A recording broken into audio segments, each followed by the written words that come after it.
श्री शिवाय नमस्तुभयम।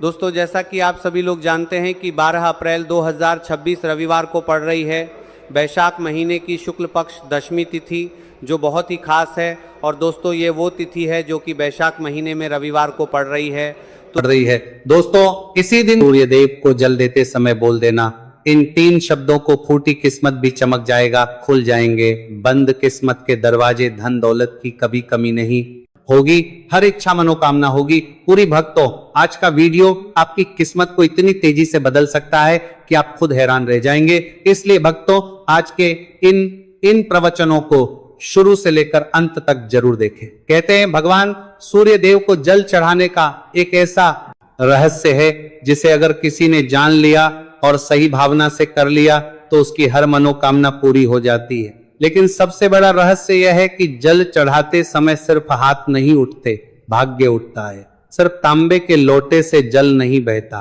आपकी जिंदगी की सारी रुकावटें बहने लगती हैं। साथियों, जब आप सुबह सुबह पूर्व दिशा की ओर मुंह करके सूर्य देव को जल अर्पित करते हैं तो उस समय आपका मन, आपकी आत्मा और आपकी भावनाएं पूरी तरह से ईश्वर से जुड़ जाती हैं। उस समय जो शब्द आपकी जुबान से निकलते हैं वही ब्रह्मांड में कंपन पैदा करते हैं और आपकी किस्मत में चमत्कार शुरू होते हैं। आज मैं आपको 3 ऐसे दिव्य शब्दों का रहस्य बताने आया हूं जिन्हें आपको सिर्फ बोलना है। बस बोलते समय मन साफ होना चाहिए, भावनाएं सच्ची होनी चाहिए और आपका विश्वास अटूट होना चाहिए।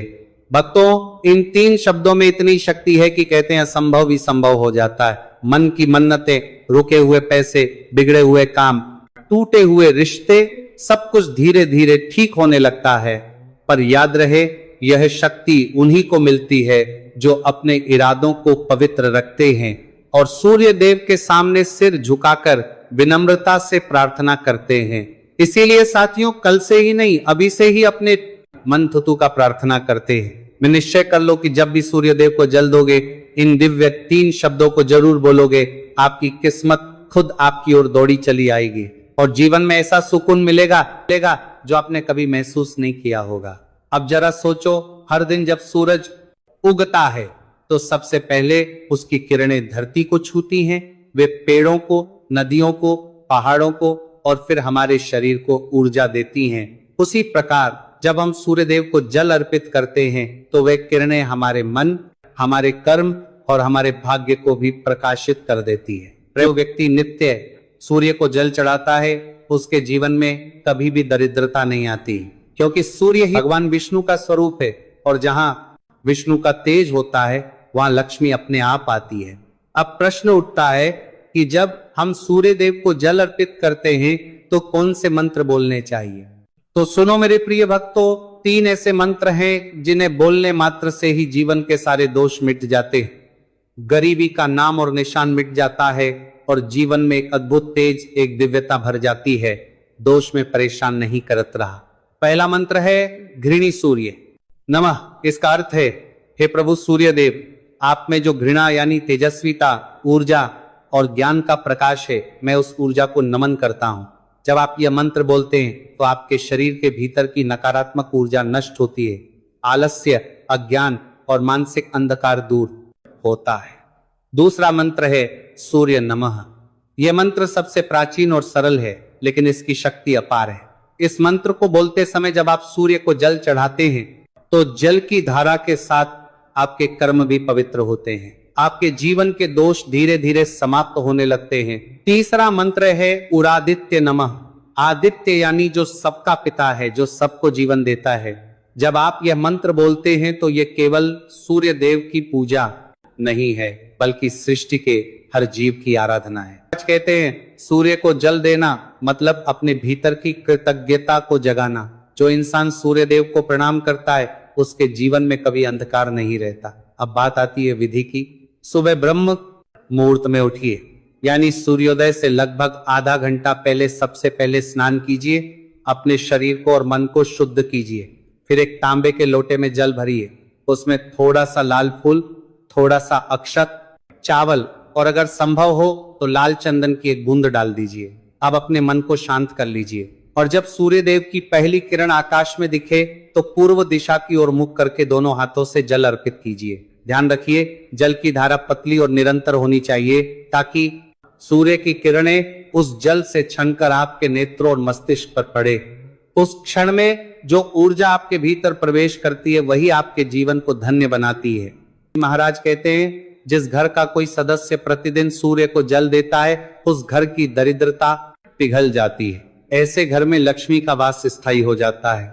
अब बहुत लोग ये पूछते हैं, महाराज जी हम तो शहर में रहते हैं, हमारे सामने सूरज साफ नहीं दिखता, क्या करें? तो सुनो, जब तक भावना शुद्ध है तब तक हर पूजा स्वीकार्य है। आप बालकनी में खड़े होकर भी सूर्य की दिशा में जल अर्पित कर सकते हैं। जरूरत है सिर्फ श्रद्धा की।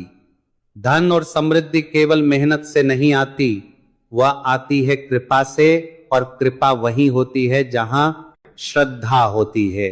सूर्य देव का जल चढ़ाना मतलब केवल एक अनुष्ठान नहीं है, यह ब्रह्मांड की सबसे बड़ी ऊर्जा से जुड़ने का माध्यम है। अब देखो, जिन लोगों को हमेशा पैसों की तंगी रहती है, व्यापार में हानि होती है, घर में क्लेश रहता है, वे अगर प्रतिदिन सूर्य को जल चढ़ाने लग जाए तो धीरे धीरे उनकी किस्मत पलटने लगती है। क्योंकि जब सूर्य की किरणें आपकी आत्मा को छूती है तो कर्मों के अंधकार को मिटा देती है। आज एक कथा सुनाते हैं। एक व्यक्ति रोज मेहनत करता था लेकिन हमेशा कर्ज में डूबा रहता। उसने महाराज जी के कहने पर सिर्फ 21 दिन सूर्य को जल अर्पित किया और इन 3 मंत्रों का जाप किया।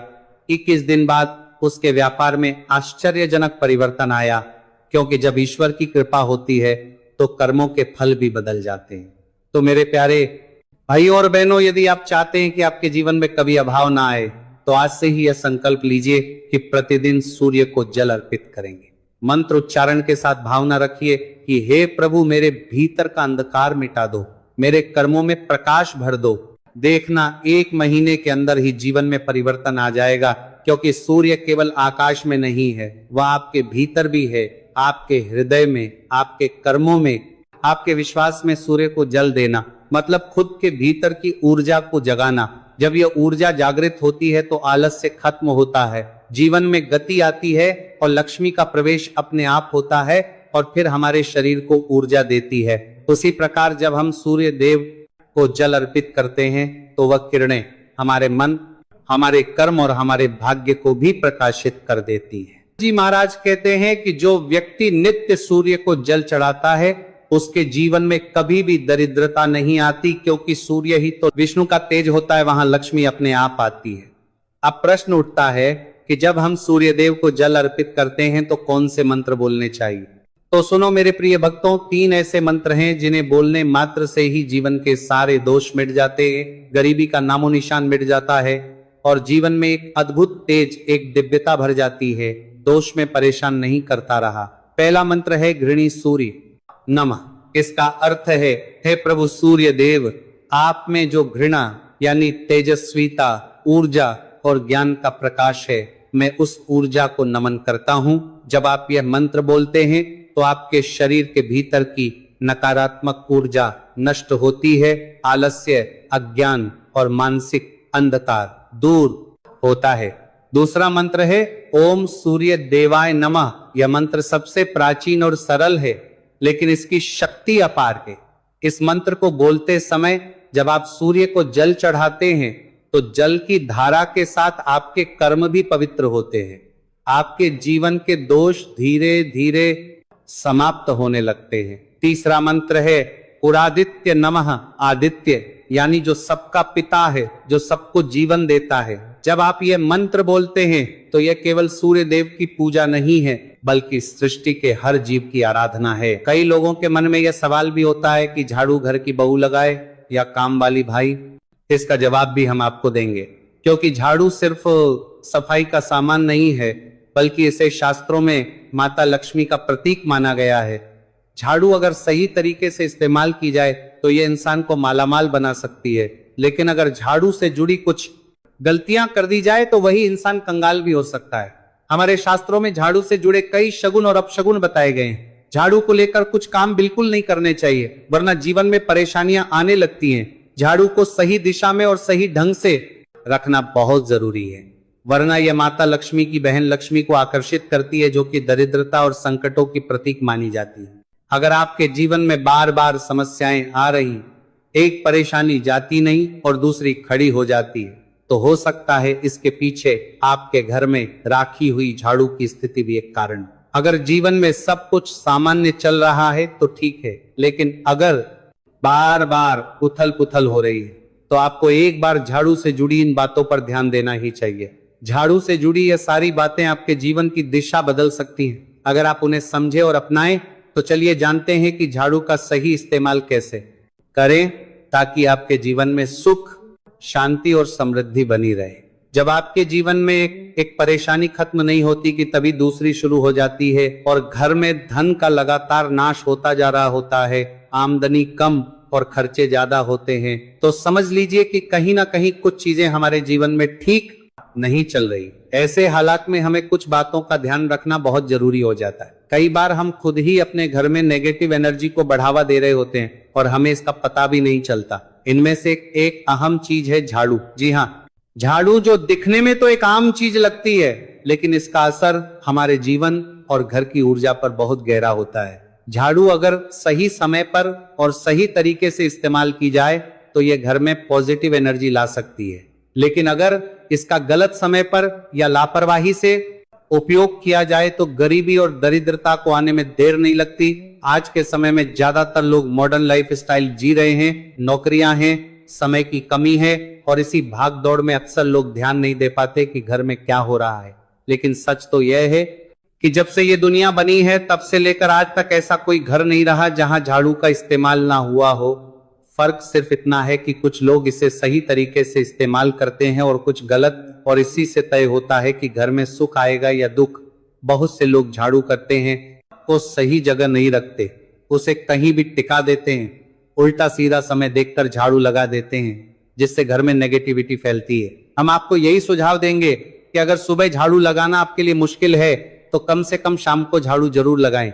घर में गंदगी जमा ना होने दें, और अगर आपने कचरा इकट्ठा कर लिया है तो उसे शाम के बाद घर से बाहर ना फेंके, क्योंकि यह भी अशुभ माना जाता है। अब बात आती है झाड़ू खरीदने की। आपको यह भी जानना जरूरी है कि झाड़ू किस पक्ष में और किस दिन खरीदनी चाहिए। कुछ दिन ऐसे होते हैं जब झाड़ू खरीदना अशुभ माना गया है। इन बातों को ध्यान में रखकर अगर आप झाड़ू का इस्तेमाल करते हैं तो यकीन मानिए आपके घर की परेशानियां धीरे धीरे कम होने लगेंगी और सुख समृद्धि के द्वार खुलने लगेंगे। कौन से दिन आपको झाड़ू को खराब होने के बाद अपने घर से बाहर फेंकना है और कौन से दिन आपको नई झाड़ू का प्रयोग करना है, सबसे पहले हम आपको बताते हैं। नई झाड़ू निकालने के लिए घर में सबसे शुभ दिन होता है शनिवार का दिन।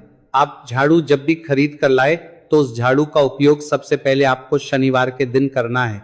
आपने उसको जब भी खरीदना हो उसमें कोई दिक्कत नहीं है, लेकिन आपको उसको खरीदना है तो आपके कुछ बातों को ध्यान रखना है। जब भी आप झाड़ू खरीद सोमवार, मंगल, बुध, बृहस्पति, शुक्र, शनिवार, एक सप्ताह में 7 दिन होते हैं। सोमवार, बुधवार, गुरुवार और शुक्रवार ये सौम्यवार माने जाते हैं। इस दिन आपको भूलकर भी झाड़ू नहीं खरीदनी है। आपको रविवार, मंगलवार और शनिवार ये क्रूरवार होते हैं।